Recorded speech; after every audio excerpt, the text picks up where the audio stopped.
اللہ وکفا سلام علی عبادہ الذین اصطفی اما بعد۔ اللہ تعالی نے خلافت راشدہ کو نبوت کے کام کا تکملہ بنایا، اور اللہ کو یہ منظور تھا کہ حضرت رسالت پناہ صلی اللہ علیہ وسلم نبوت کا جتنا کام کر کے گئے تھے اسے عملاً خلافت راشدہ کی صورت میں دنیا کو دیا جائے۔ چنانچہ حدیث میں یہ آیا ہے کہ علیکم بسنتی، کہ تم میری سنت پر عمل کرو، اور میرے بعد میرے خلفائے راشدین کی سنت پر۔ اور خلفائے راشدین رضی اللہ عنہم میں سے اللہ تعالی نے کمال کی خلافت راشدہ سیدنا عمر رضی اللہ عنہ کو عنایت فرمائی، اور انہوں نے اپنی وفات سے پہلے ایک کمیٹی خلافت کے لیے بنا دی، اور یہ طے کر دیا کہ خلافت ان 6 لوگوں میں رہے گی۔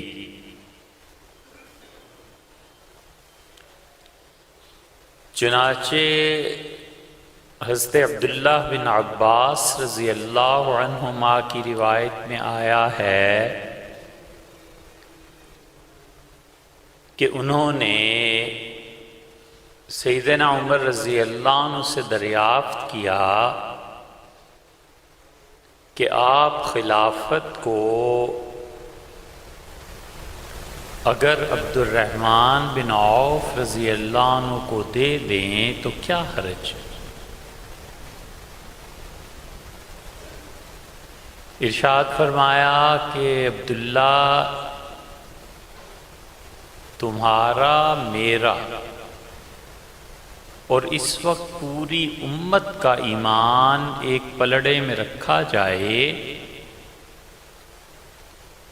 اور دوسرے پلڑے میں عبد الرحمن کا ایمان رکھا جائے تو عبد الرحمن کا ایمان پھر بھی زیادہ ہے، لیکن خلافت کے لیے ایک خاص مزاج جو چاہیے ہوتا ہے وہ نہیں ہے۔ انہوں نے عرض کیا کہ حضرت اگر خلافت آپ سیدنا عثمان رضی اللہ عنہ کو دے دیں تو پھر کیا ہے؟ فرمایا میں اگر عثمان کو خلافت دے جاؤں تو عثمان اپنے رشتہ داروں کے ساتھ صلہ رحمی کریں گے، اور یہ بات لوگوں کے لیے قابل اعتراض بنے گی۔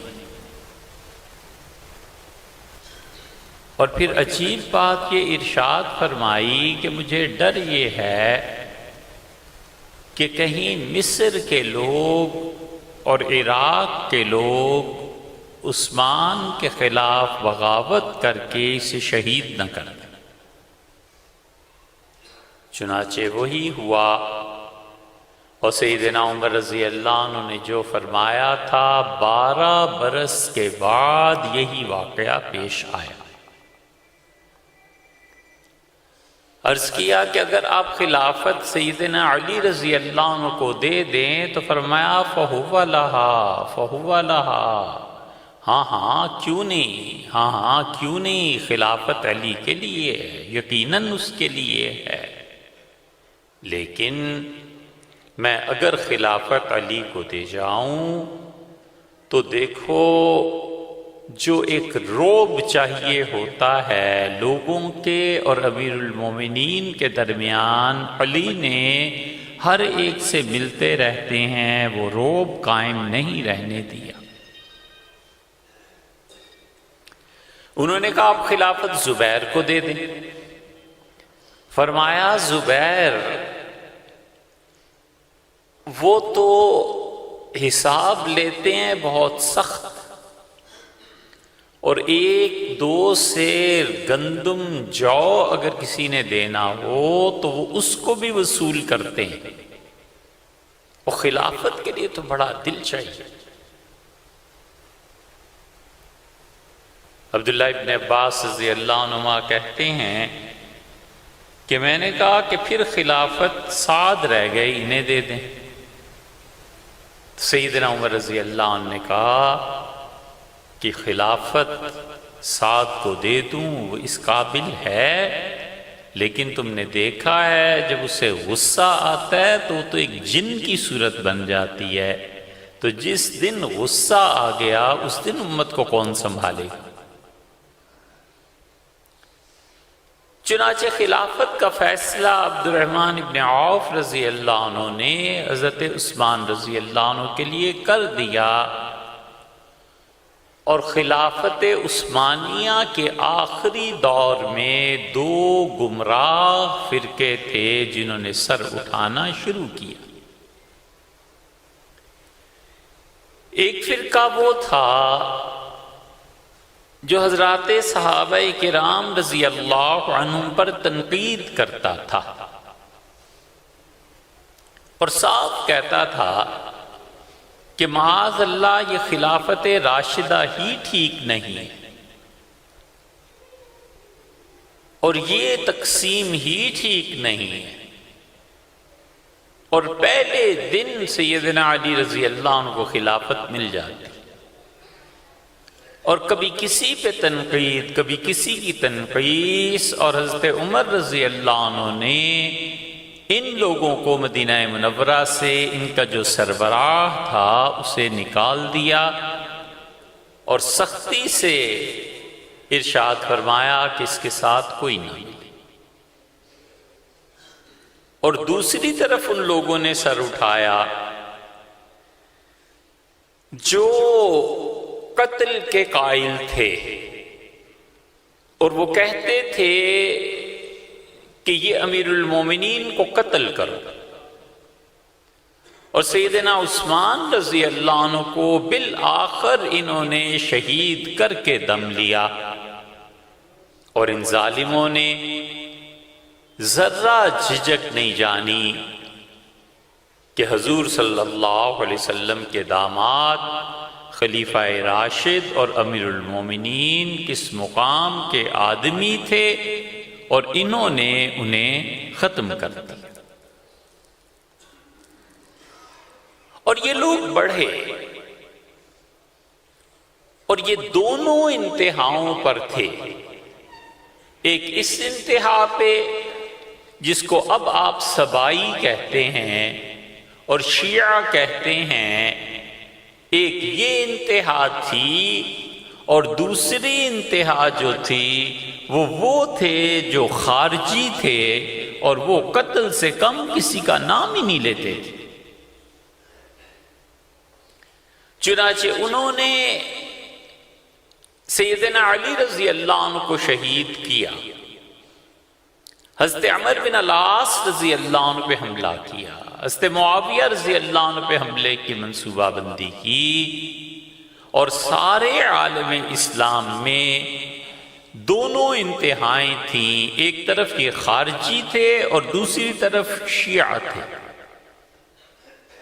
اور لوگوں کے لیے یہ فیصلہ کرنا دشوار ہو گیا کہ وہ اس دور میں کس کا ساتھ دیں، آیا اس گروہ سے جا ملیں جو تلوار نکال کے سب کا سر اتارنا چاہتا ہے، یا دوسری طرف وہ لوگ ہیں جو امیر المومنین سیدنا علی رضی اللہ عنہ کو حق پر گردانتے ہیں، وہ تو چلو سب صحیح مسئلہ ہے، مگر یہ کہ ان کے مقابلے میں دوسرے صحابہ کرام رضی اللہ عنہم کو برا کہتے ہیں۔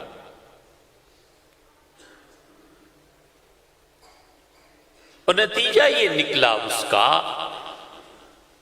کہ حضرت عثمان رضی اللہ عنہ کی شہادت کے بعد امت میں یہ دونوں گروہوں نے سر اٹھایا، اور جیسے اب بھی ہوتا ہے کہ لوگ کہتے ہیں کس فرقے کا ساتھ دیں، کہاں جائیں، اس وقت بھی لوگوں کے ساتھ یہ مسئلہ پیش آیا اور لوگوں نے کہا کہ میں کس کا ساتھ دینا ہے، ایک گروہ کا خارجی اور دوسرے سبائی کدھر جانا۔ اور یہ ضروری نہیں ہوا کرتا کہ آدمی ملک میں اٹھنے والی تحریکات میں یہ سمجھے کہ یہ دو انتہاؤں میں سے ایک انتہا پر جانا ہے، اور جنہیں اللہ نے عقل سے نوازا ہوتا ہے، خدا نے جنہیں شعور دیا ہوتا ہے، اور اللہ کو جن لوگوں کی رہنمائی مطلوب ہوتی ہے، حق تعالی شانہ انہیں انتہاؤں سے بچا کر اعتدال کے راستے پر ڈال دیتا۔ چنانچہ عجیب عجیب قصے پیش آئے، اور خوارج حد سے بڑھ گئے،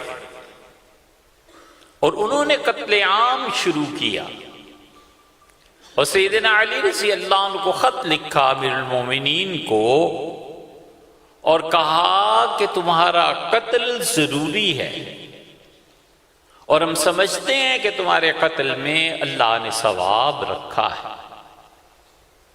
اور سیدنا علی رضی اللہ عنہ نے تیاری کی،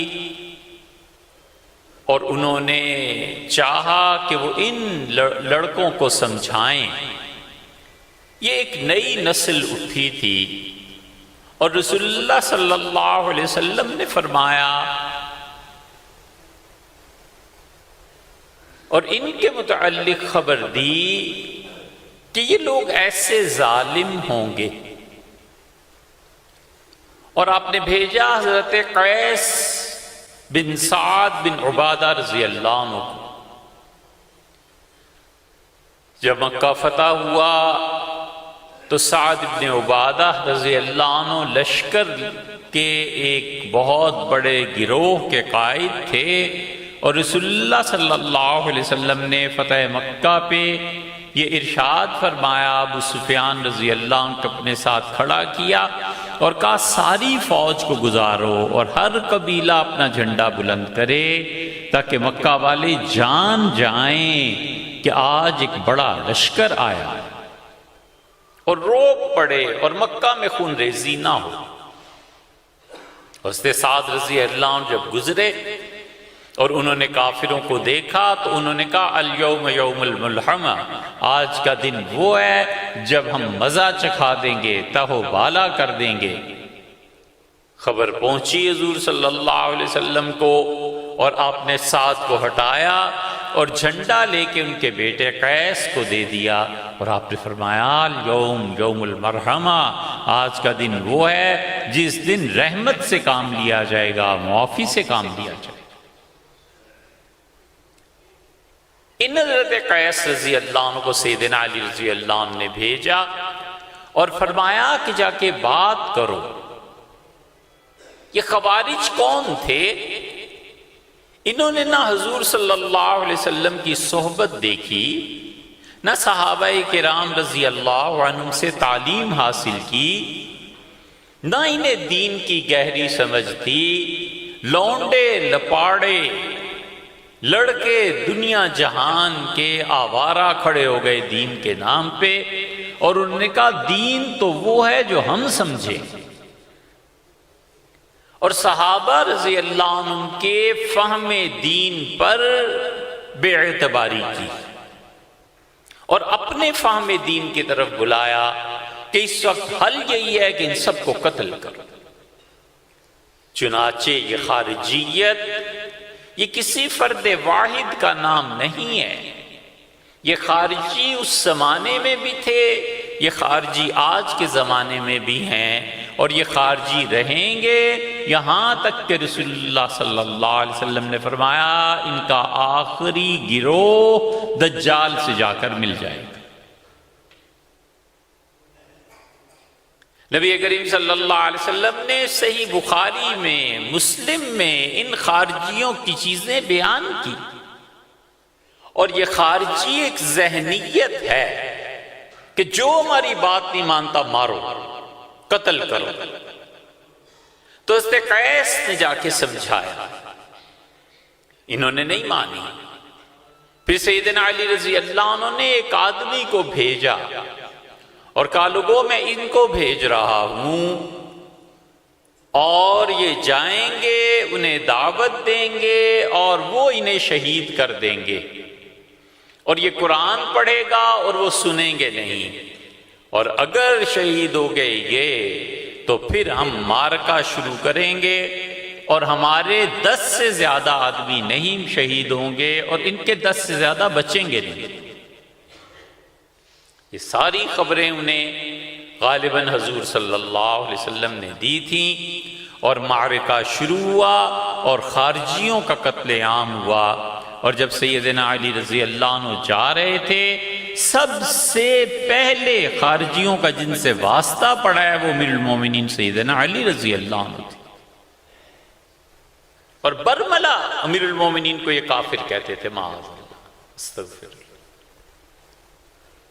چنانچہ حضرت علی رضی اللہ عنہ جانتے تھے، اور جب وہ چلے ہیں امیر شام کے لیے لشکر لے کے، تو واقعہ یہ پیش آ گیا کہ سیدنا عمر رضی اللہ عنہ نے وصیت کی تھی کہ ان کا جنازہ حضرت خباب رضی اللہ عنہ پڑھائیں۔ خباب بن الارض اتنے بڑے آدمی تھے، اور ان کے بیٹے خباب کے غالباً عبداللہ تھے،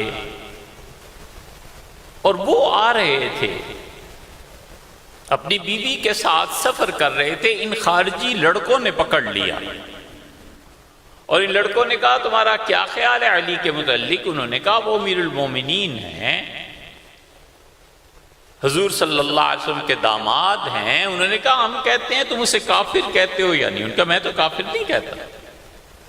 انہوں نے پکڑا اور ذبح کر کے گردن لٹکا دی۔ یہ ان خارجیوں کے ہمیشہ یہ کرتوت رہے ہیں کہ لوگوں کی گردنیں اتار،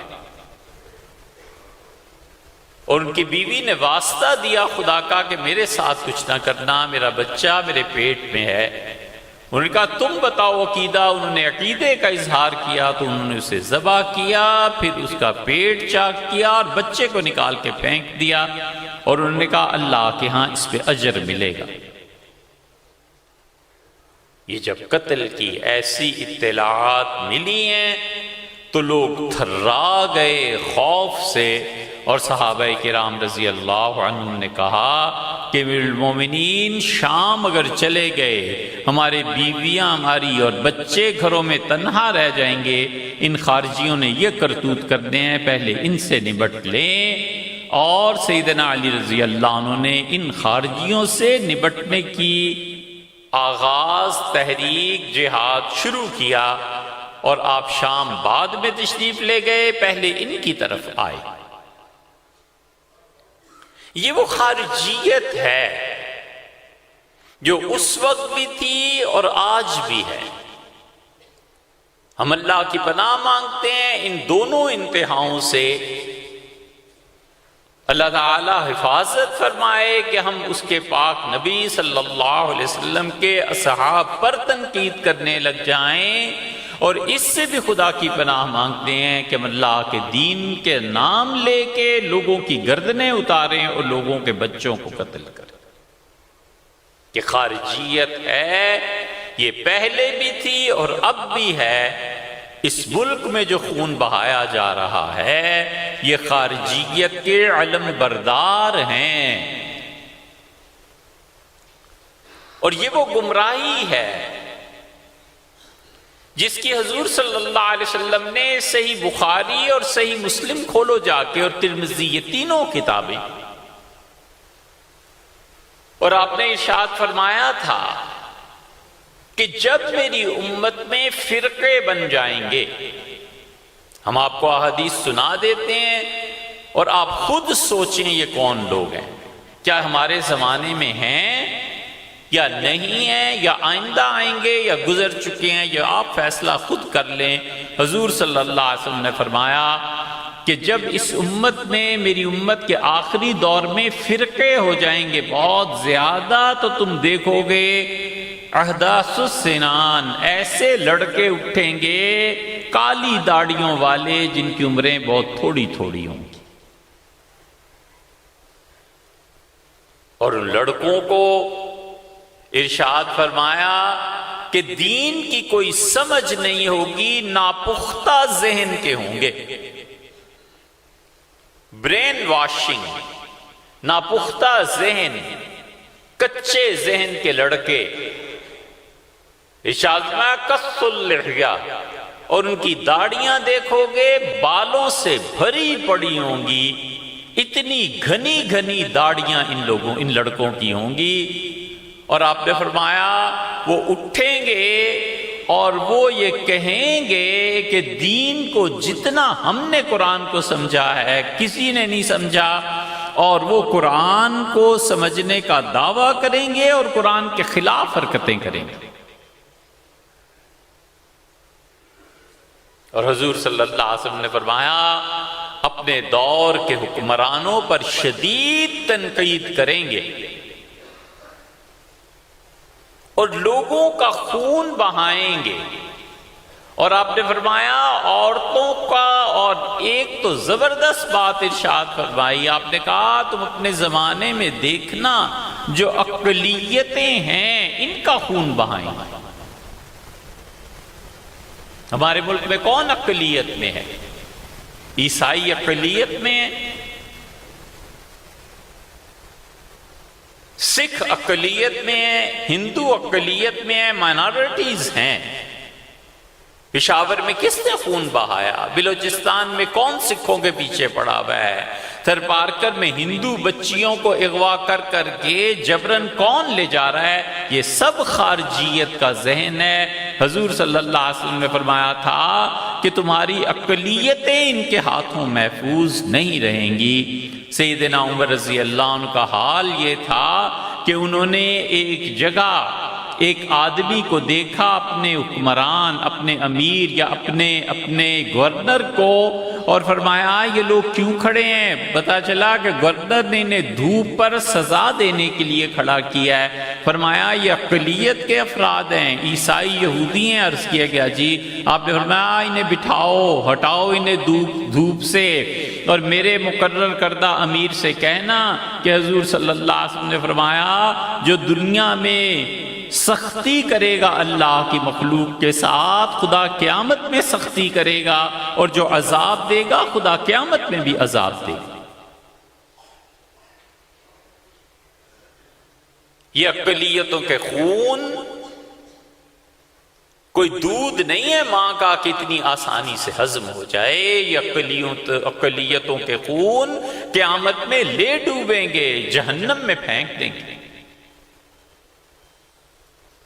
سیدنا علی رضی اللہ عنہ کے زمانے میں، سیدنا عمر رضی اللہ عنہ کے زمانے میں دونوں جگہ یہ واقعات پیش آئے، اور ایک مسلمان نے ایک عیسائی کو، اور مسلمان نے یہودی کو قتل کر دیا۔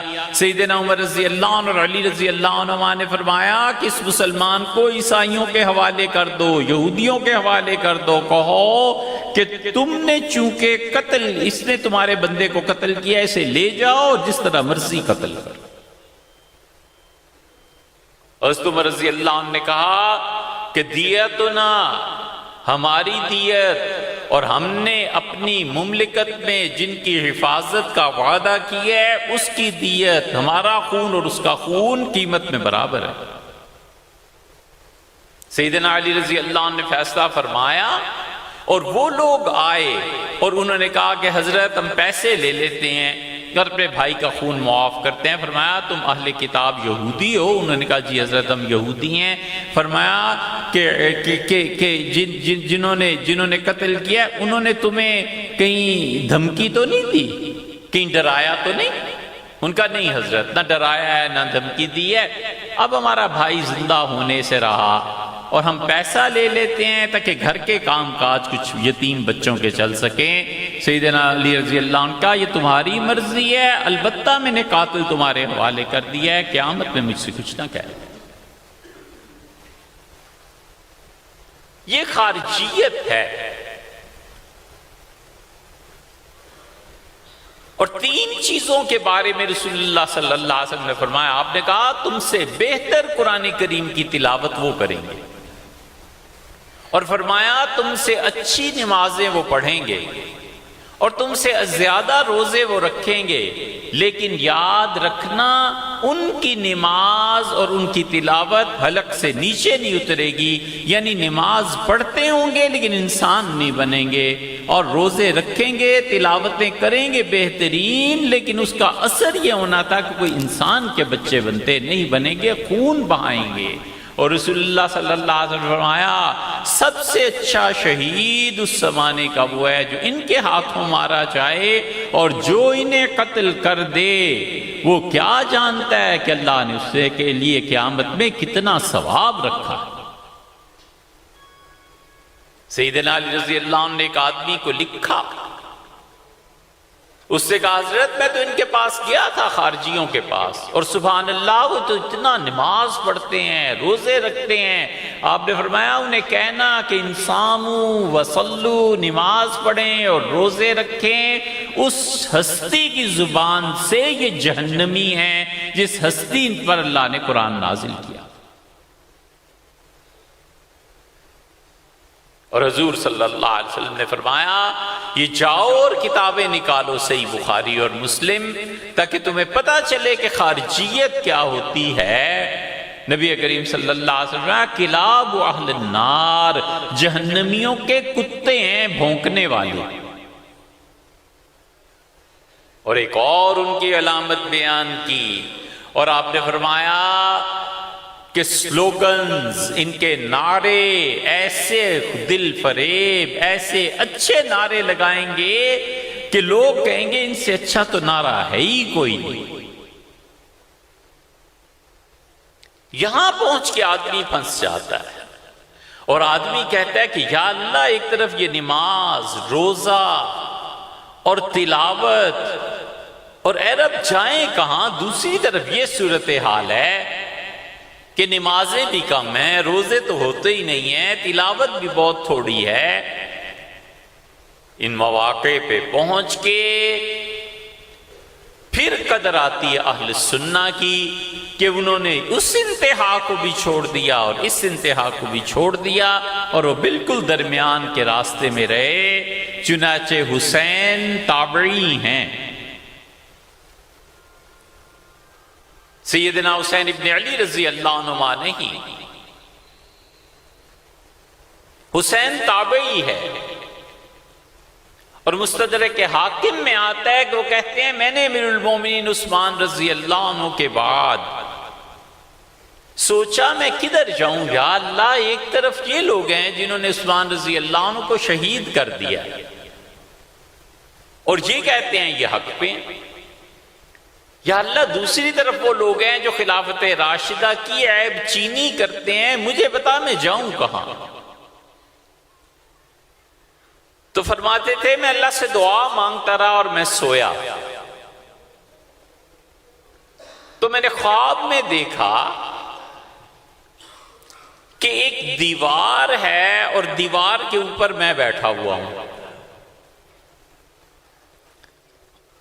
اور میں سوچتا ہوں ایک طرف کچھ لوگ بیٹھے ہوئے ہیں، میں سوچتا ہوں کہ اگر میں دیوار سے گر گیا تو یہ اشجع ایک جگہ، یہاں کے جو مقتول ہیں ان سے جا ملوں گا، اور اگر دوسری طرف گر گیا تو کہاں جاؤں گا؟ تو خواب میں ہی میں اترا اس دیوار سے اور ایک زمین پہ چلا گیا. کیا خوبصورت زمین تھی، باغ جیسے سرسبز کھیت ہوتا ہے، اور میں نے کچھ لڑکوں کو دیکھا بیٹھے ہوئے تھے، بہت خوبصورت. تو میں نے ان سے کہا کیا تم شہداء ہو؟ انہوں نے کہا نہیں. میں نے کہا تم کون ہو؟ انہوں نے کہا ہم اللہ کے فرشتے ہیں.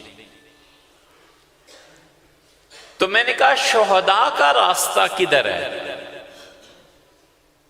اللہ کی راہ میں جو شہید ہو گئے ان کے گھر، ان کا راستہ. تو انہوں نے اشارہ مجھے کیا اور کہا ادھر چلے جاؤ، یہ راستہ ہے حضرت محمد صلی اللہ علیہ وسلم کا. تو میں چل پڑا. پھر میں نے دیکھی ایک دوسری جگہ، اور اس جگہ کی خوبصورتی کے کیا کہنے، پھول اور گھاس اور خوشبو. تو میں نے دو آدمی دیکھے، ایک تو حضرت رسالت پناہ صلی اللہ علیہ وسلم خود تشریف فرما تھے، اور ایک ان کے جد امجد حضرت ابراہیم علیہ السلام بیٹھے ہوئے.